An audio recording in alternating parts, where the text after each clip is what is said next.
So good morning. Welcome to NC Tech's Focus on Talent webinar. I'm Andrea Fleming, Director of Talent and Workforce Development at NC Tech. Really happy to have everyone join us this morning. So before we get started with Ann, a little bit about NC Tech. We are a not-for-profit, membership-driven trade association, and we're the primary voice of technology across the state of North Carolina. Our mission is to foster growth and champion innovation in North Carolina's tech sector, while we also provide a voice for the tech community. We have about 650 member companies that employ over 300,000 workers in North Carolina. So we do work in about 4 different areas. Our professional networks, we have a government affairs area, sector promotion, promoting the tech industry across the state, and then talent development. So of course I'm biased, that is my area, but talent and workforce really cover and are frequent topics in all 4 of those areas. It's one of the most critical things to the success for an organization, and looking at changes in the labor force and future talent pipeline are a really big focus in the US, but especially for tech companies here in North Carolina. So those skills are rapidly changing, as you all know. We do host these talent and workforce development focused webinars throughout the year, so watch for announcements and promotions in our newsletters and on social media. We've had some topics like education and the role of the community college system, training and development, women in tech, recruitment, retention, diversity, all kinds of different topics as they relate to talent and workforce development. If you have a suggestion of a topic or a company, please let me know. Be happy to connect. So a little bit of housekeeping. If you have questions during the session, please use the Q&A box. Sometimes they get a little lost in the chat. We'll get to as many definitely at the end of the session, but I will keep an eye on the Q&A box. And if there's something directly related to what Ann is saying at that moment, I'll raise my hand and pause and address that question right then. So Ann has a lot to cover this morning. As I mentioned, Ann is the founder of Quantum Bloom, and we're really proud to have them as a member of NC Tech. She has quite a background in the tech industry, so much that I'm going to read her bio word for word because it covers a lot. So Ann is a visionary and relentless advocate for early career development in the tech industry and has been at the forefront of guiding information technology clients through strategy and roadmap development. Her expertise extends beyond the realm of technology itself. She coaches leaders on decision-making, metrics, team optimization, and the crucial importance of transparency in today's fast-paced world. She's the driving force behind Quantum Bloom, a platform dedicated to empowering underrepresented populations in transitioning from college to the workforce. In an era where diversity and inclusion are more important than ever, Ann's work is paving the way for a more equitable future in technology. Starting as an IT consultant, she quickly rose through the ranks, driven by a passion for organizing people and leading process change to build better products and healthier work environments. Her extensive experience in executive roles within corporations laid the foundation for Daring Systems, a consultancy aimed at helping companies plan, execute, and measure strategic initiatives. Throughout her career, Ann has developed groundbreaking programs aimed at addressing the leaking pipeline in STEM fields, particularly focusing on supporting women and non-binary professionals at the early career stages. Ann is a board member of Speak Out Sisterhood, an organization with a mission to elevate youth to eradicate barriers to equality for women in STEM. Additionally, she serves as a coach to emerging entrepreneurs at UNC Chapel Hill. Go Heels. Ann's expertise is backed by more than 2 decades of hands-on experience. She understands that people and trust are the keys to better software, and she has dedicated her career to bridging the gap between IT results and business value. Throughout her journey, Ann has been a passionate advocate for sharing knowledge and experiences. She's presented at local and national conferences, generously imparting the lessons learned from her years of transformation and delivery, and we're thrilled to have her here today with us to share those insights.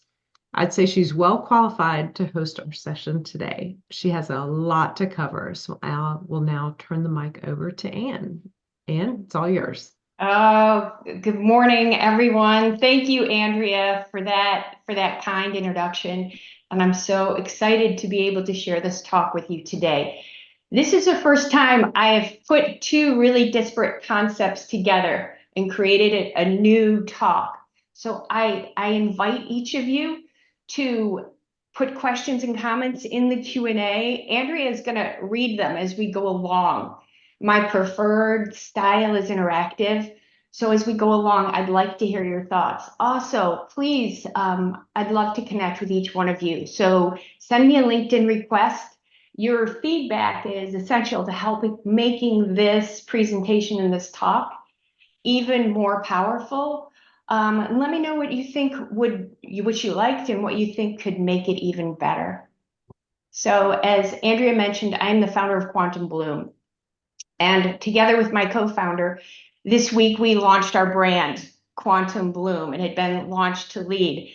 And what our focus is helping organizations that are struggling to hang on to people and to build a robust organic pipeline of leadership talent.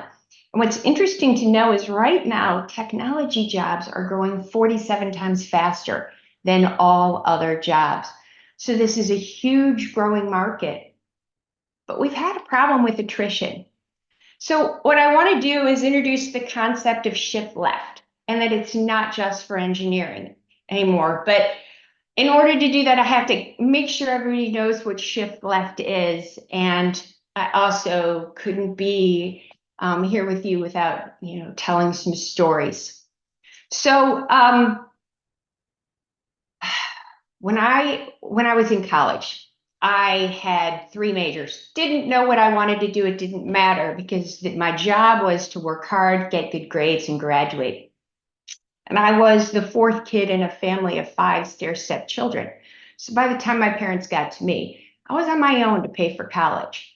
So I took this job as an exterior house painter. And that warrants a whole talk in and of itself. But the key thing to know is I hadn't had an internship, right? I am the first person in my family to like technology, to love technology, to want a career in technology. And I didn't have an internship. So when I graduated from college, I had just a number of different offers in different fields, and I was lost. So I called my Uncle Bob. He'd had a fabulous career. He sold a business, exited young. I didn't know what to do. My parents said, call Uncle Bob. So I called Uncle Bob, and he says, Annie, are you 100% sure on what you want to do in your career? I said, no, Uncle Bob, I am not sure. I'm 21 years old. He said, then the best thing to do is take a job with a company that invests in early career professionals. He said, it's better than an MBA. It'll pay dividends the rest of your life. And he was right. I took a job with one of the large consulting firms and spent the first really 3 years of my career building a foundation of technical skills, behavioral skills, organizational skills, leadership skills, and networking skills that have kept me active in this industry now over 30 years. And so that's really my bias and where I'm coming at this talk from, is that there is extreme value in investing in early career professionals. So let's talk a little bit about what is shift left. So here comes another story. I was about a dozen years into my career, and I had worn a lot of hats because as much as I love software development, I was very good with data modeling and ended up as a data architect, which led to a solution architect. While I was getting my MBA, I wanted some more people leadership. It got into program and project leadership. So a dozen years into my career, I'm kind of a jack of all trades. And my sponsor and advisor, he was still is a very forward-looking CTO, said, Anne, there's this emerging concept of agile. And before we get to it, I want to find some people who are willing to work in a space that I call quality engineering. He said, it's really getting to the heart of why are our technology projects running late, missing deadlines, kicking out all sorts of defects, and hurting our brand. how can we change the way we build software? He said, why don't you build a team and create this? So I went to my roots of statistical process control. I'm a Edwards Deming disciple, have been since the late 80s. And I find a bell curve to be a great way to talk about shift left. So every project ever done, whether you were planning a wedding, building a superhighway, or launching a new software application, follows the idea of a bell curve. And a bell curve is that over, a project defined beginning and end transformation, but over time, we're going to expend some resources, and at the end, we'll deliver this project. But kind of in the middle, in the throes of it, is when you're going to be expending the most resources.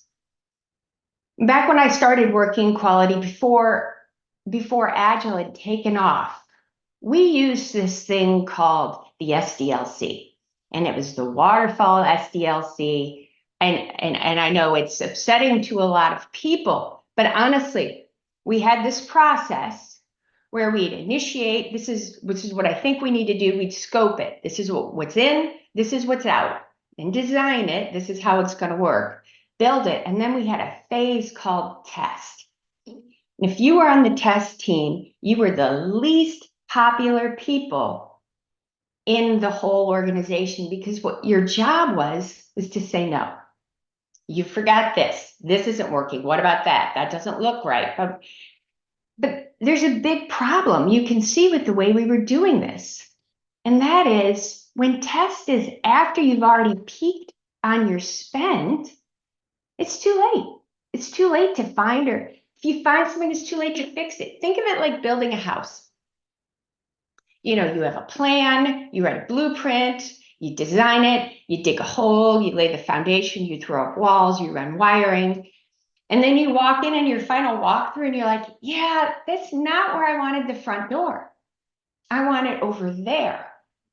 Well, you can make that change, but you're basically going all the way back. So the idea of shift left is, what if we find and fix problems earlier? What if we find and fix problems earlier? That's the gist. But there is solid math behind this. So when I was first asked to come in and give this a look, start working on this, I drew this picture. I'm like, well, this is completely obvious. And this is back in the Who Moved My Cheese days. But this is completely obvious. But when I introduced concepts like, what if we test during the build cycle? What if we test your designs? What if we test your scope? What if we even test your idea for feasibility? I met with a tremendous amount of resistance, because what I was doing was coming in from the end and asking people who were very good at what they did to make changes. And I was coming in and disrupting processes that had been around for decades. So shift left wasn't an easy thing. When we wanted to do this, we knew we had to capture data. So I had a team of folks, and what we did is we started capturing data on defects. And defect isn't just software that doesn't conform to requirements, it's software that breaks a process, or it's a problem that breaks a process, or provides misinformation, or an inconsistent experience. So, you can classify and qualify them as low, medium, high, critical, but eventually they're really things that disrupt the flow of business and create havoc. And I mean, we all saw a huge issue with defects with CrowdStrike recently. Because right now, quality issues in technology are one of the largest disruptors to business. But they would have been worse had we not introduced these shift left processes. So I started to quantify those and was able to, with my team's help, build a strong enough business case to run a pilot. We wanted to run a pilot on doing shift left work. And in order to do that, I got the support of the VP of IT. I got support of the VP running the business, but she added the caveat. She said, Ann, you're going to have to convince Mike. no small feat, because Mike was the curmudgeon business leader whose team, so there was a IT leader and a business leader, and so that were hands-on, and that was Mike. And so I went in and I said to him, Mike, I got approval to add 2 extra weeks up front so we can start testing your requirements. That did not fly. Mike was so mad. He's like, "Ann, testing has already ruined everything we do, and now you want me to do more of it?" So I panic, right? Thinking on my feet. I'm like, "Well, Mike, if you give me 2 weeks up front, I'll take 2 weeks out of the back." He said, "Okay, so there's not going to be any change to our schedule. You're just going to actually help my team." I'm like, "That's right." I had no idea if we'd be able to save 2 weeks. I was just guessing. So I convinced Mike, and we do this. But the truth is, 2 weeks wasn't 2 weeks, it was 5 weeks.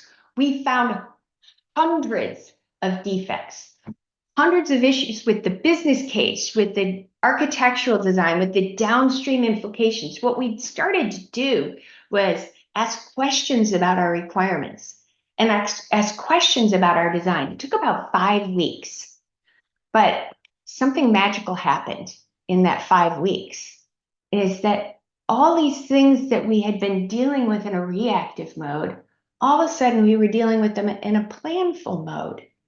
And so while it took 5 weeks to do that, we cut our development time in half. In half. We had originally 8 weeks to do testing. I had committed to losing 2. We had 6 weeks. It took 5 days. 5 days.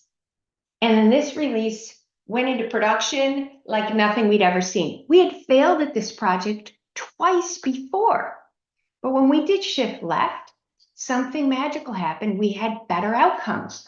We prevented problems. We lowered costs. Projects went faster. And I spent the next several years socializing this and working on a model to expand and scale it. And it became the groundwork for the organization that I was working on to do a mass agile adoption, right? Which was where we get to things like agile, acceptance, test-driven development. These are core technology concepts. But a dozen years later, when I find myself the head of technology and I'm doing succession planning, I find this big challenge. Technology is a burnout career, and we were losing people. We're losing a lot of people, but the jobs are growing faster. And what I found within my organization is that my pipeline was smaller than I wanted it to be. It was absolutely not a diverse pipeline, and that the people that were there often wanted to just be experts rather than be leaders because they were used to getting, a lack of support. So I started thinking, I'm an expert in quality. I spent the last, 10 years running large quality organizations, exploring this, adding the math behind it. What if we start applying some of those concepts to our workforce? Uncle Bob told me, Annie, take the job that trains the best. Do you know that over 50% of women who enter technology and engineering will leave by their 35th birthday? Well, I've been doing this for over 30 years, so clearly I've passed my 35th birthday. In fact, my friends and peers, the other women I know who have stayed in technology this long, something's common. We all came from organizations that invested early in women. And it's not just women, it's not just underrepresented populations. Technology is a difficult career because we have to understand the engine of technology and the business reason behind doing things that way. So the people who thrive in technology need to have a stronger community. They need to have a stronger connection to each other. So I started investigating this. What's the root cause? If there's a defect in my succession planning, and that is that I'm losing talent. What if I trace that defect back to the point of injection, just like we did with software? Where were we finding these defects? Well, where we were finding them primarily in requirements, a little bit in design, but we were hitting heavy in requirements. So how does that translate to the life cycle of a professional? And we look at the skills, behavior, beliefs, and techniques that make a wildly successful student do not translate to the workforce because it might be, put your head down and do your work, be silent, ask for permission, follow instructions, don't challenge the system. Now, many young folks are gently bridged over this chasm of to the workplace where you were supposed to work as a team, figure out the problem, right? There's no answer key in the workplace. There is no answer key. There is no playbook. You're really writing it and evolving it as you go along. So it requires, wonderment and imagination and coloring outside the lines to really deliver some new systems and thoughts. Many people have internships, right? And they're bridged gently into the workplace. But, I went from painting houses to working at a consulting firm. And I jumped into that water, but luckily that consulting firm I worked for pulled me out.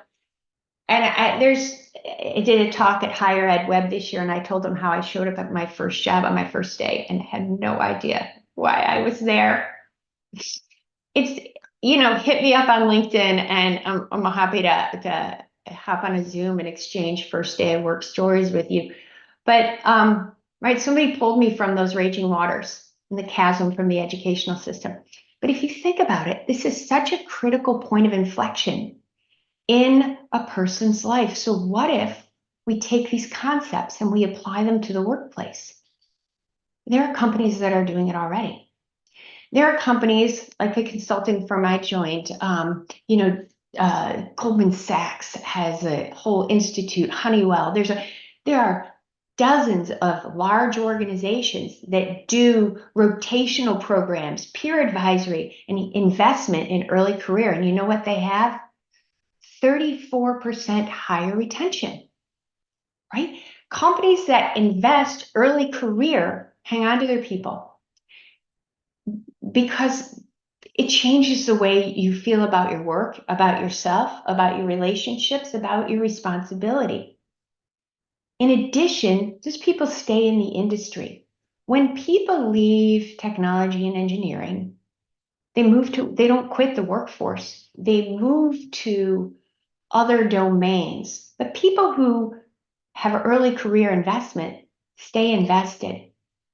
Gallup estimates, this is actually a pre-COVID estimate, but that turnover in the US alone is a $1 trillion problem, right? That is a hidden cost. Companies just eat it. But if you are a mid-market company or a company that's growing, the cost of losing a person it's monumental. You can do the direct cost. The replacement salary is X percentage higher, right? You had to pay a recruiter. There's the time you spent training it, but there's that gap of work that's not getting done. So lost production. When the new person comes in, they're not as fast, lost productivity, lost institutional knowledge. There's a concept called contagious quitting. So when one person leaves, you're almost 10% more likely to have other people leave. Additionally, it can affect your brand and your reputation. So turnover is, in sales, we talk about it is much harder to find. The cost to obtain a new client is significantly higher than the cost to retain an old client. It's the same with your workforce. So this is a great opportunity for companies to thrive, except Deloitte tells us that in the United States, where we focus most of our learning and development dollars is mid to late career, right? Because it is very hard to be a C-level executive. You need to see around corners. You need to be connected throughout the organization. You need to be firm in your decision making. You need to be spot on with your communication skills. It takes intense training to develop a C-level executive. So that's where most organizations are spending their money. But I'm wondering, are we doing after the fact training? I go back to my bell curve, right? If work is pyramid, right, that means the bulk of the people aren't getting that training. And I'm wondering, what if, right? What if we shifted earlier?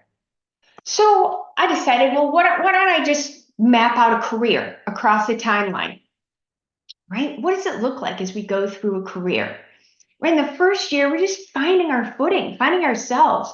In my case, I didn't know anything because it's really different from throwing up a 32-foot ladder and sanding the peak of somebody's house to wearing a suit. We wore shoulder pads back in those days and, buttoned all the way up and designing a custom software solution, right?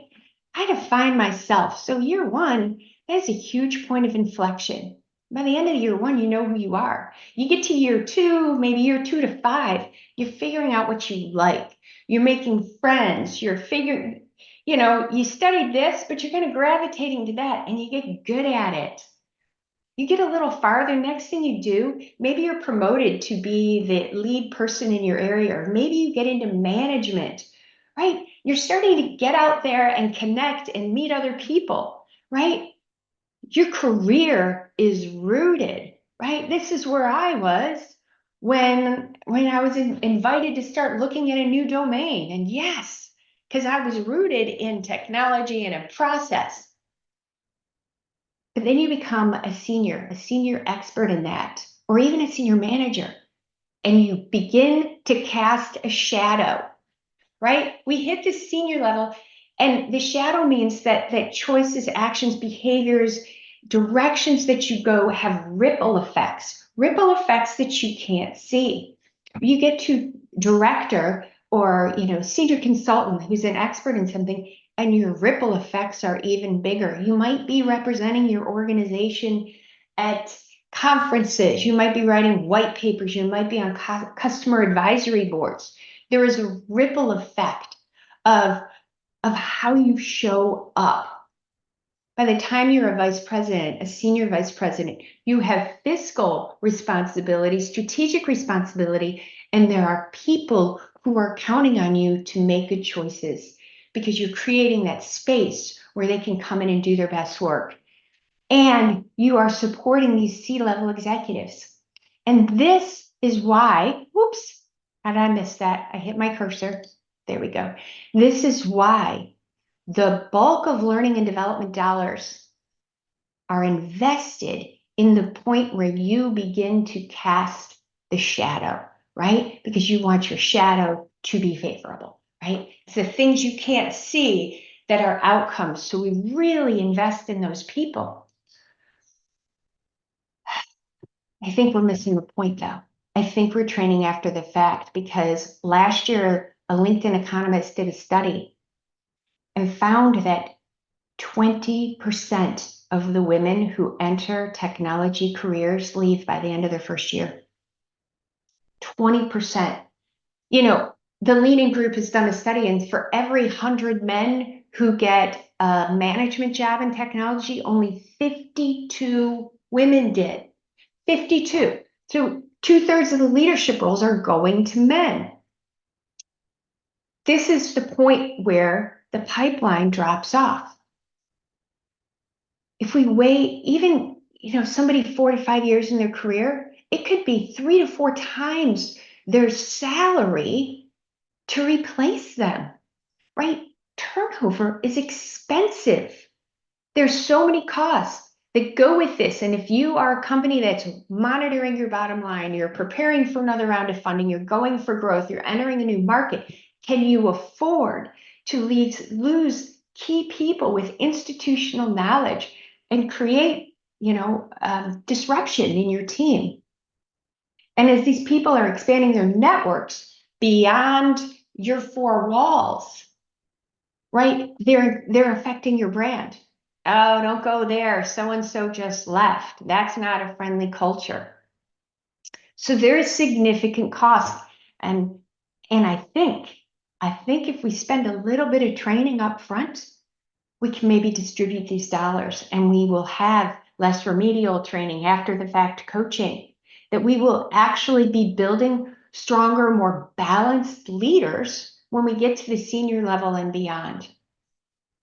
And a lot of people push back and say, and we can't do this, right? It's too expensive. It's too expensive. I'm only paying that person so much and you want me to spend 10% of their salary in training? Yeah, I kind of do. And they said, but if we train them and they leave, what happens? Well, then you put some goodness out into the world, but the likelihood of their leaving drops off significantly. And my space is training women and non-binary professionals, where I can tell you the likelihood of them leaving is very high unless you train. And then the likelihood of their leaving is pretty low. People say, well, we have a lack of time. We have all these deadlines. Well, learning becomes a habit. A small investment, an hour to 90 minutes a week, can change the trajectory of a career. It's like, walking your 10,000 steps a day. It's not a lot, but it adds up over time, right? There's perceived ineffectiveness. Everything's changing too fast. But an ounce of prevention can lower your attrition. That is a direct bottom line, right? It improves soft skills and engagement, which is a huge positive impact on your brand, right? A favorable brand is important. And it's especially important right now because by 2030, over 30% of the workforce is going to be Gen Z, and they expect this, right? I'm a Gen Xer. If nobody invested in me, I'll be like, okay, I'm a latchkey kid. It's not a problem. But Gen Zs, 77% of them want feedback on their work, right? Gen Zs want feedback. They want to be part of it, and they value that investment in them. So for employers trying to attract and retain new development, early career investment could be the thing that makes the difference. All right, I know I want to leave this some time for questions, but if you're ready to do this, I'm going to give you six quick steps to do this. Step number 1 is decide what good looks like, right? Decide when you have these people in, what does it look like? Well, if we're doing this training, but don't go big, just plant some seeds.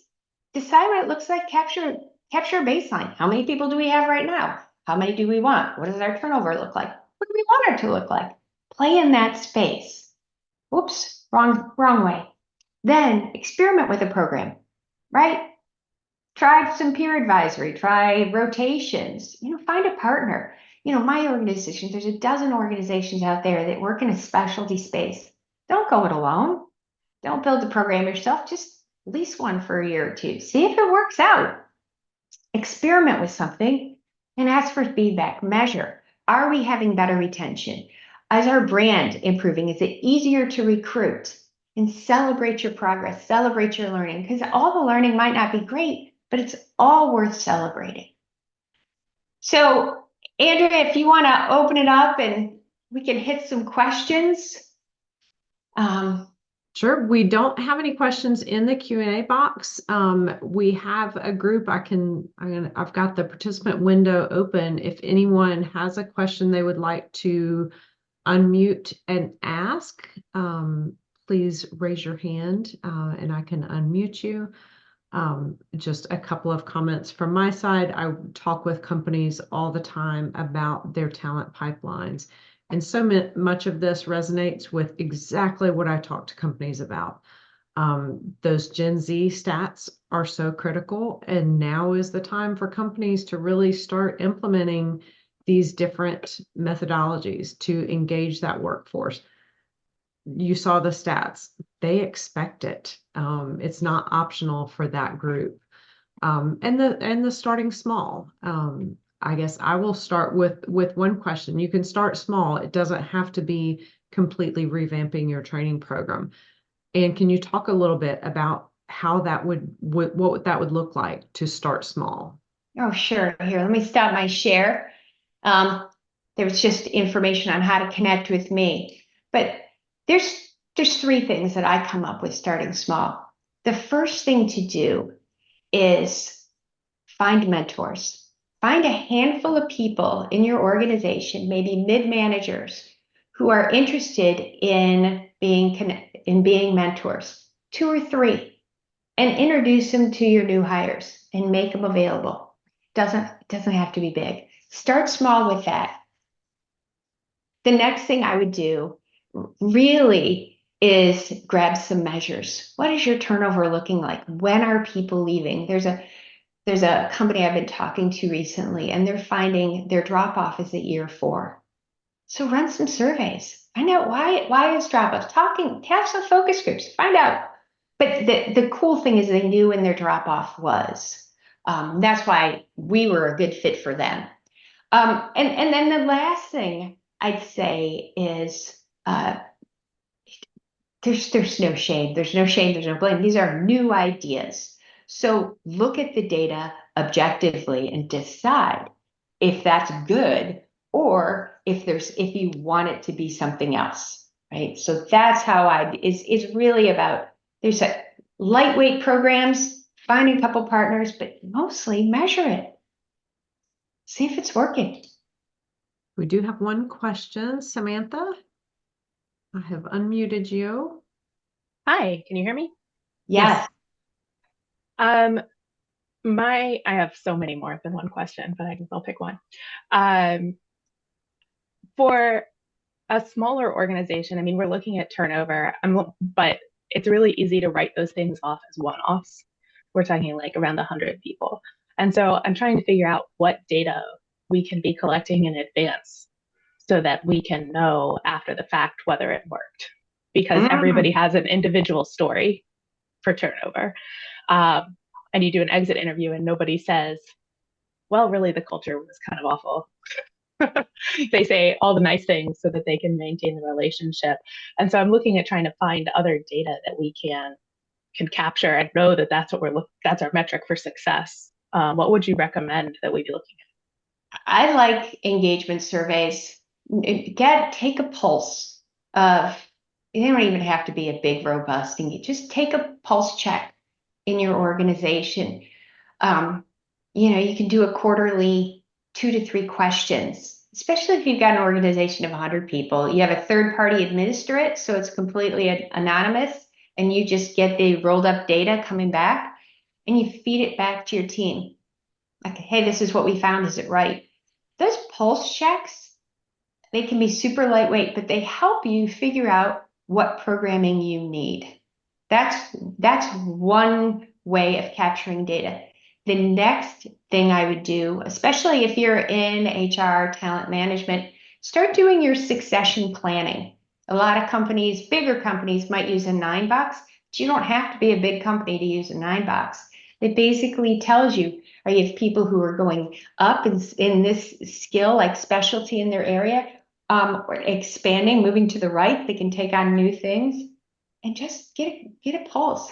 Do you have enough people who are going to be in the pipeline for next level of roles or next contract that comes up or expanded offering? So you can grab some metrics around the health of your pipeline. And those become very action oriented because you can bring them to the leaders. Do we have the talent to launch that new product, obtain that new customer, serve this new region? So looking at your talent pipeline. And then the last thing I do is just really improve the quality of the exit questions and maybe change the way you administer them so people feel completely safe, giving you that feedback. Not all feedback is a gift, but some of it is. Thank you. So don't see any other hands raised at the moment. So I will ask a question. And this one is not seated at all, but talk about how Quantum Bloom actually works with companies. You mentioned finding that partner, not creating a program yourself. How can you be a partner with companies that really want to put some of these things in place? Quantum Bloom's a little different from other organizations working in this space because we ask for 2 things. that beyond participants, we ask for an executive sponsor. So an executive who is charged with improving the health of the leadership pipeline, right? Somebody who has a vested interest, it's my job, and they're generally like a CIO, CTO, CDO, right? Sitting in the technical space. So we ask for an executive sponsor and we work with them on their company's targets. And we go through this conversation of what good looks like and what are their pain points. We will develop with that leader really a scorecard and some measures, and we'll customize some measurements for them. So we become a third-party administrator, right? And we'll even run a control group. If they put a couple folks in the program and have a couple folks not in it, we'll share that pulse survey and look at the difference. Right? This isn't an exact science, but it is a science. So we have that person. We also have a working sponsor. This is a hands-on person, so that if we have a participant who is having trouble getting through the curriculum, right, that sponsor is working with them to clear the roadblocks. Another thing Quantum Bloom does that's different is a lot of these programs target the young person, right? This is everything you have to unlearn, right? This is everything you need to learn, and you're the problem. But with Quantum Bloom, we believe that the environment where the new people are landing is actually the determinant of success, right? If a plant dies, you don't blame the plant. You really look at the soil and the environment and the lighting. So that's what we do. When we bring a program to the market, we actually bring it to their managers. Managing young people is hard. I'm a parent of 2 college children, right? They require more parenting now than they did when they were 8 and 9, right? Because their questions are harder and they're adjusting their reality. It is very hard to manage young people, to manage high-performing young people who have gotten straight A's, and all of a sudden you look at the work, you're like, meh, or this would be better, and they don't know how to take it. That's hard. So we are kind of a supplemental piece. We share our curriculum with the managers. We also give coaching to the managers. And if the managers have a hard message, they might invite us in, right? So we contextually help it. So we are helping the managers. And in many cases, the folks that hire young people, I'll call them player coaches. First level managers are doing a lot of the work themselves. They're not just managing, they're doing the work, and they could use a little bit of help. So we do that.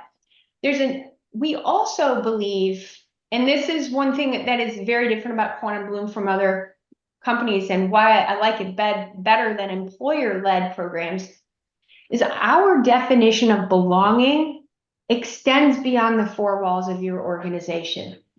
My peers don't need to work in the same place I do. Because our specialty is women and non-binary professionals, we know that we make up about 25% of the technology workforce.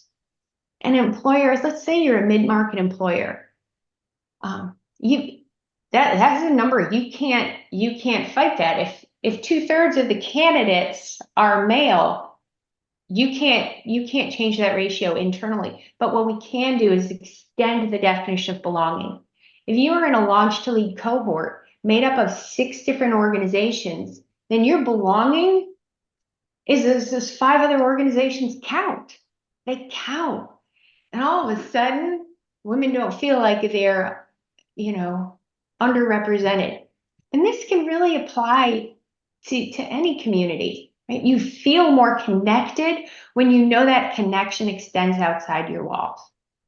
The last thing that we do is we help people really understand the grass is not greener somewhere else. The grass is green where you fertilize it. So we teach young people how to invest in themselves and invest in their employers and invest in those relationships. And that's not something you learn in school, right? Maybe your parents had it, maybe they don't, but if we can help companies with that, then they're going to get a more loyal workforce. I was working back in the days when companies got rid of pension funds, right? And it became this thing, you got a job hop to make more money, make more money. But what we've lost is that sense of connection and commitment to our employers and turnover. And I've got a super cool turnover calculator. That can, especially if you're in the mid-market, turnover can be a huge blow to your bottom line. So, it's a creative way to fix it. I think those are great comments. We are towards the end of our time. Do you have any like overarching comments you want to end with? Okay, a couple. The first is, don't be afraid to measure where you are right now. A lot of people don't want to know the truth. They don't want to step on the scale. Step on the scale. You can't start, a Gen Z workforce journey without knowing where you are. So take that measurement. Look at when people are leaving. Look at the distribution of your workforce. So measure where you are. And my second thing is experiment. Experiment with some programs. I'm out there and there are a lot of other companies in our market that are here to help you. So experiment with something. You don't have to go big. You don't have to drop everything and spend years in building this. There are a handful of companies that have done this. Give us a shot. See if we can help you. We know each other, right? If we're not the right one, we'll introduce you to somebody else. But don't try. You don't have to go it alone. Right. And yeah, so that's it. Those are my big ones. Okay, great. I love that. I kind of hear fail forward. Don't be afraid to try. If it doesn't work, you try something else. But you won't know if you don't try at all. I think all of that was fantastic. I will be sharing a link to the recording to all of the attendees. I did look through some of the titles, so some of you might want to forward this to your manager or to your HR department of, I learned about this and we could really look at how we work through employee engagement and those engaged employees. There's a whole slew of statistics about how engaged employees are more productive and impact the bottom line, because we all want to know, the managers want to know, how is this going to impact the bottom line? So I will share the recording. I will share Anne's contact information and her LinkedIn. If you have any additional questions, please feel free to reach out to either one of us. And we just really want to give you a big round of thank you for hosting today, Anne. You and Quantum Bloom, I think will really have a fantastic impact for that future talent pipeline and for women in tech and non-binary individuals in tech, of how to create them as the leaders of tomorrow. So appreciate everyone joining us today, and I hope you have a great rest of your day. Thank you.